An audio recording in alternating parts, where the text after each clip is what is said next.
This is Jmdjstudios Game Center News, the July edition. I'm Joseph Crewy. And I'm Andrew Addison.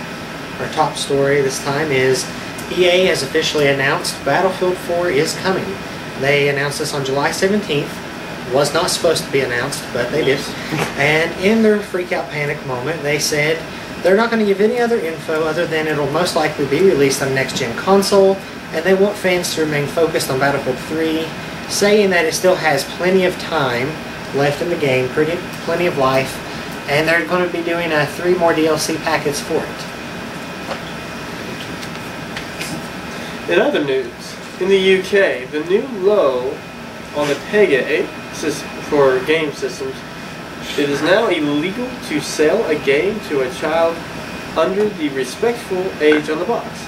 This move is part of the Safe Children in the Digital World Act, started in 2009. That kind of sounds like something that they tried to do to America last year, but it didn't work out because that's kind of not cool.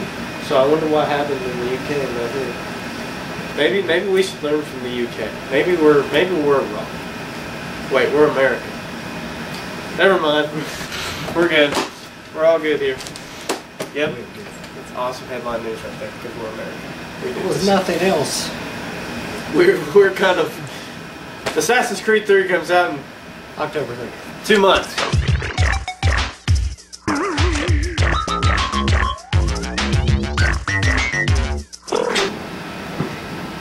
Hello.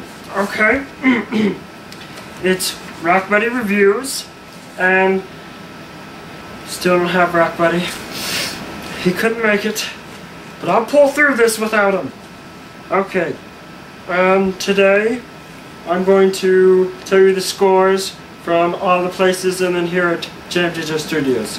First, Inversion, IGN gave it a 5.5, GameSpot gave it a 4.0, and we gave it a rocksome. Okay, then next up is the last story. IGN gave it an 8.5, GameSpot gave it a 9.0. I say that's rocktacular!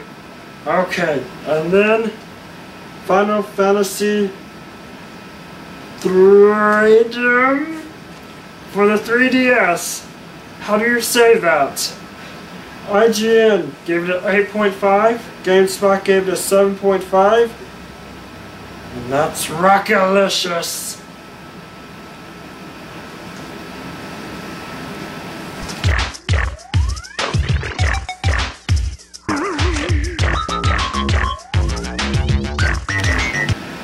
Hello, I am Michael White, and this is Video Game Sales. First up for the Xbox 360 is NCAA 13. And for second place, it's NCAA 13 again for the PlayStation 3. In third place, we have for the PlayStation 3, MLB 12. In fourth place, we have Wii Sports. Wow, this is really a sports moment. In fifth place, it is for the Wii, and it's Lego Batman. In sixth place, we have for the Wii, Just Dance 3.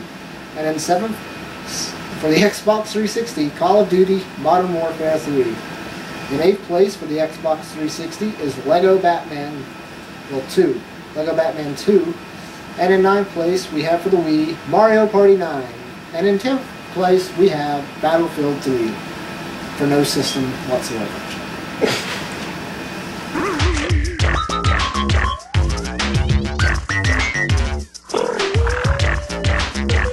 Okay, so movie games. Talking about Ice Age, Continental Drift. Would you believe, and I'm sure you do believe, considering I asked if I did believe it, but that it didn't even have a Wikipedia page. No, it's not important enough to get a Wikipedia page. So basically, yes, it's yeah. All I could find about it was just that it's all right. I mean, you know, they said it was all right, kids game, all right, movie game. You know, nothing too spectacular. They said about on the level the other ones have been. There have been other ones? Yes. So basically, yeah, that's what I found out.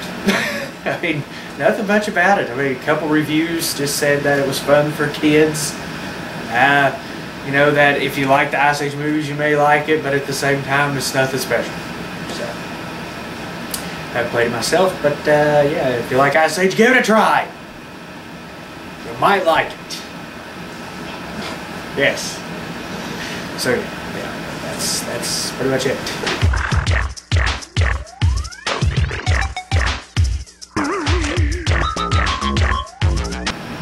Alright, this is the review for Kingdom Hearts 3 and Drop Distance, and may I say that is probably the best in the series, if not probably one of the greatest 3DS games of all time. And since the 3DS has been out released for now about a year or so, I think it's doing pretty well.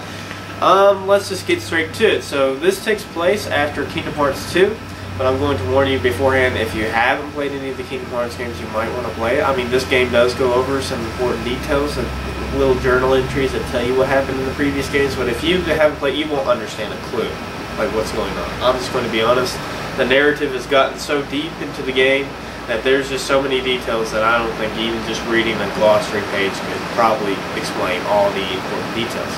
So, let's get straight into the story. It's probably, I would give it a 10 out of 10 straight up, because the story was just captivating, like from the start to the finish, because there's just so much going on and you're curious about it, and it kind of pulls you in, and around the end you realize everything was happening for an entire big reason, and it's just like the most diabolical plan I may have ever seen. Gameplay was a little different for me. There's a lot of new entries brought into this. I'm going to start first with the Dream Eaters. I call the Dream Eaters Kingdom Hearts' answer to Pokemon. You can make the Dream Eaters, you don't have to catch them, but they kind of team up as your partners. And they, in a sense, are pretty much the same thing. They help you battle each other, and, I mean, they're pretty sweet. You can paint them, you can feed them. They're a little like Nintendo dogs, Pokemon kind of weird thing going on there. But I like them. I mean, they're cuddly, like the T-Rex is really cuddly when you pet him on the right area, and I did not mean that in a bad way. I meant on his head.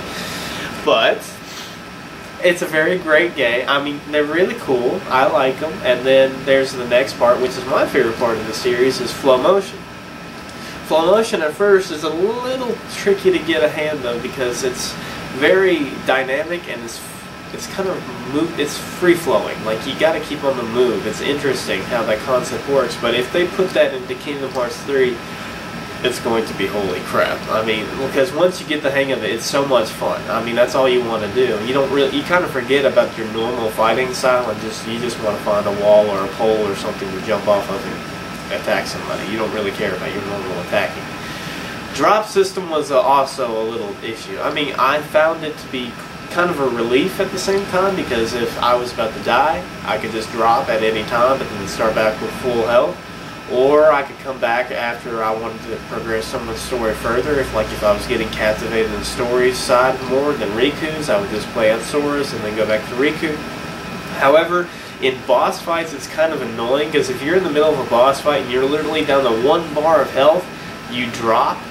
When you come back to that boss fight, you have to fight him all over again with all health bars and all this nonsense again. And that's kind of annoying after a while. Overall, though, I would definitely say Kingdom Hearts 3 and Drop Distance is definitely the best Kingdom Hearts game to date. And if the secret message proves true, and what TSC Norman has been hinting that they're coming back to consoles, I think Kingdom Hearts 3 is definitely within our sight. And that's my review of Kingdom Hearts Drop Distance. I'm probably going to give it a 10 out of 10.